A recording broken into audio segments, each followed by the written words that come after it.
familiares. Y ahora atentos porque la alarma sanitaria ha saltado, los antibióticos pierden eficacia en todo el mundo y las enfermedades infecciosas comunes empiezan a no responder bien a los tratamientos. De hecho, la resistencia de las bacterias a los antibióticos va a provocar en Europa la muerte de 25.000 personas este año. Una resistencia que con frecuencia se produce por la prescripción innecesaria de antibióticos de amplio espectro o por la automedicación. Pero, ¿cuál es el alcance real de esta crisis biológica global y qué planes se han puesto en marcha desde Andalucía para disminuir sus efectos? Lo analizamos todo en el siguiente reportaje. En 1945, durante su discurso de aceptación del premio Nobel, Alexander Fleming dijo: existe el peligro de que un hombre ignorante pueda fácilmente aplicarse una dosis insuficiente de antibiótico y al exponer los microbios a una cantidad no letal del medicamento, los haga resistentes. Aquella frase pesa hoy como una losa. Los antibióticos pierden eficacia en todo el mundo y corremos el riesgo de volver a la era anterior al descubrimiento de la penicilina, lo que nos dejaría inermes ante cualquier proceso infeccioso.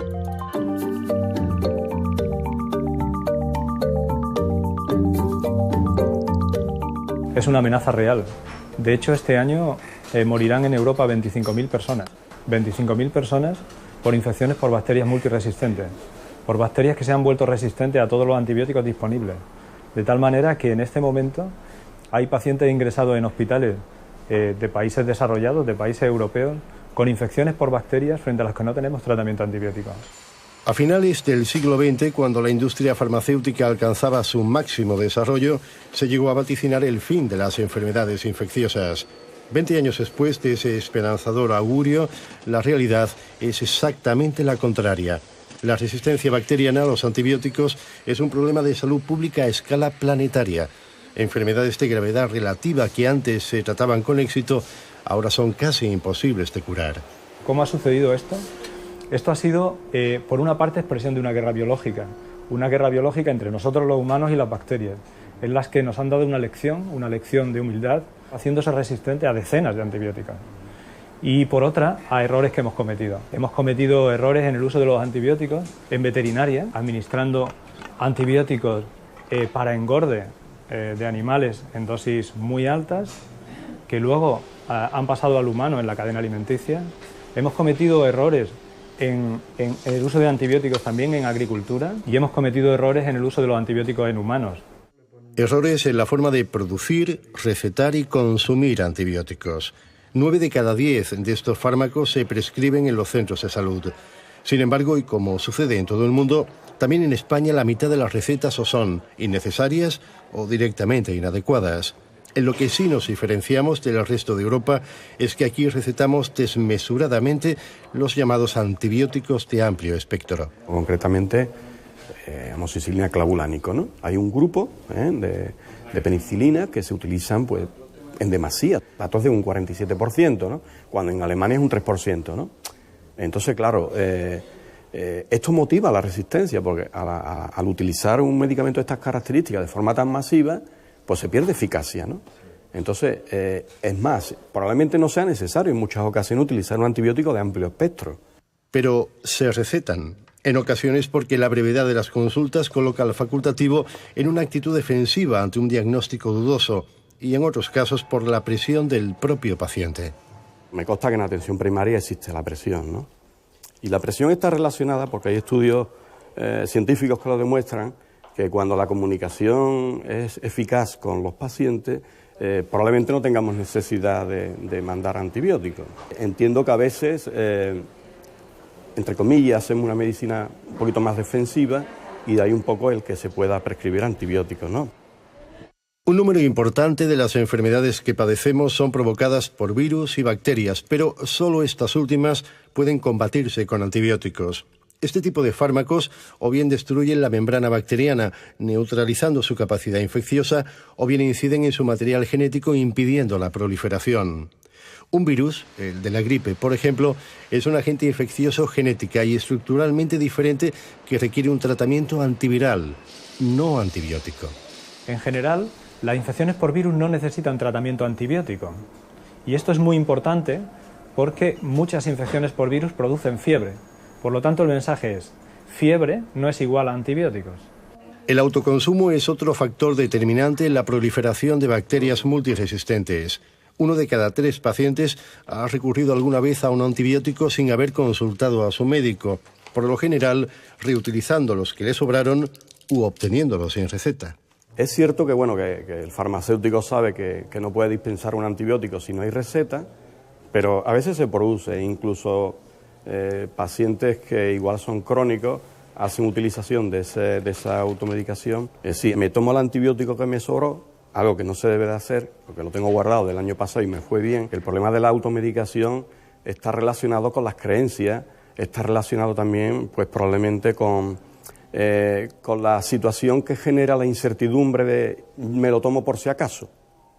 Este comportamiento individual se multiplica por todo el planeta en función de una creencia errónea según la cual es el organismo del paciente y no la bacteria quien se hace resistente al antibiótico. El cuerpo no se vuelve resistente, son las bacterias las que se hacen resistentes a esos fármacos, y ese riesgo de que se hagan resistentes se multiplica cuando el antibiótico está mal utilizado y cuando no hacemos caso de la prescripción médica y en lugar de tomarlo cada 6 horas, lo tomamos cada 8 o cada 12.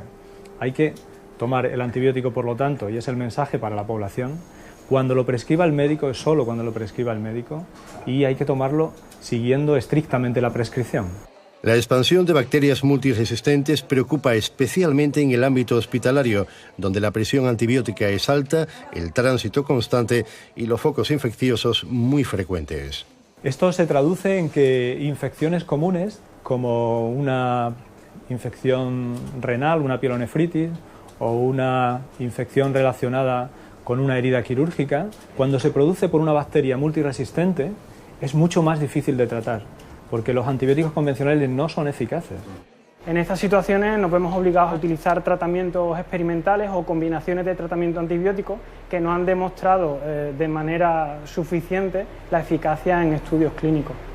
El asunto es grave y, sin embargo, no cabe esperar a medio plazo la creación de nuevos antibióticos capaces de combatir la multiresistencia bacteriana. Hace años que la industria farmacéutica renunció a investigar en este terreno. Este desarrollo de los antibióticos se ha detenido. Se ha detenido porque ha habido un mayor interés por la industria farmacéutica a otro grupo de fármacos que son mucho más rentables desde el punto de vista económico. Estamos en un momento crítico, estamos en el momento de actuar, es una fase en la que corremos el riesgo de volver a la época de antes de tener antibióticos, donde la mortalidad por las infecciones era muy alta, y el momento de actuar es ahora. Racionalizar el uso de los antibióticos, optimizar sus efectos y disminuir la resistencia bacteriana es la base del programa Pirasoa, en el que participan más de 600 profesionales de la sanidad pública andaluza. Lo singular del programa es que ha hecho una aproximación al problema global, de manera que este programa integra la atención hospitalaria y la atención primaria, porque estas bacterias no entienden de tabiques y una resistencia en mi pueblo se transmite al hospital porque tenemos flujo de personas, flujo de bacterias continuos. Las bacterias son los microorganismos vivos más extendidos del planeta. Cualquiera de ellas es potencialmente infecciosa, de ahí que la microbiología sea la base de este programa. Los microbiólogos lo que hacemos es diagnosticar las infecciones, es decir, poner en evidencia los microorganismos que producen estas infecciones, estudiar su sensibilidad a los antibióticos y en algunas ocasiones sus mecanismos de resistencia. Un diagnóstico que nos conduce hasta aquí, el Departamento de Farmacia del Hospital Virgen del Rocío, donde se clasifican cientos de fármacos y se establecen las dosis que diariamente serán dispensadas al millar de pacientes ingresados.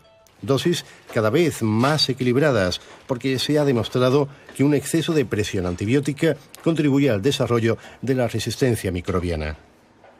Entonces, por eso es muy importante incidir siempre en intentar tener la presión antibiótica justo en el nivel que es necesario y no utilizar antibióticos más tiempo del debido ni antibióticos que no sean realmente necesarios. Un flujo de información constante y en tiempo real que circula en doble sentido, desde y hacia los diferentes centros de salud, no solo para evaluar la tasa de consumo de antibióticos, sino para establecer el alcance de la resistencia bacteriana en cada área geográfica. Porque puede haber diferencias de un área a otra.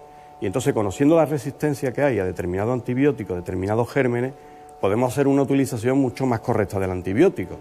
Porque, en contra de lo que cabría deducir, menos antibióticos no disminuye el efecto positivo de un tratamiento si se utilizan de forma coherente. Hemos visto que no solo no ha aumentado la mortalidad, sino que hemos conseguido reducir la mortalidad por infecciones por bacterias multiresistentes, entre otros beneficios para los pacientes. Y beneficiosa es también una adecuada higiene ambiental en cada centro sanitario.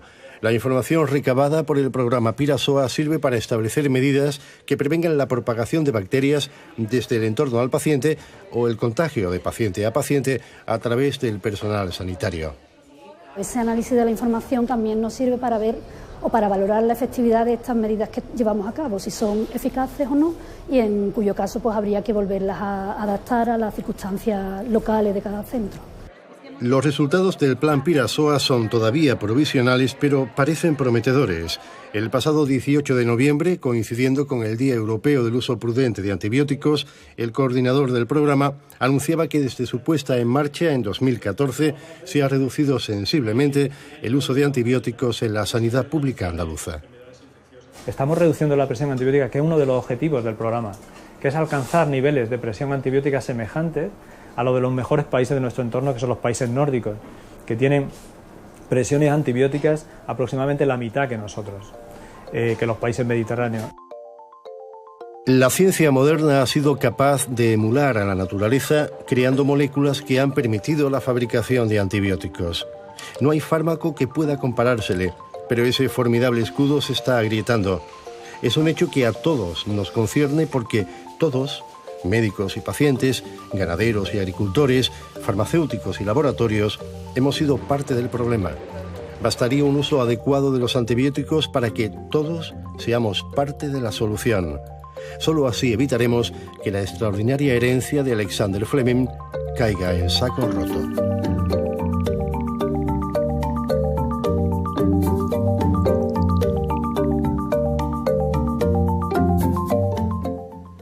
Un problema, por tanto, en el que todos deberíamos poner de nuestra parte para solucionar.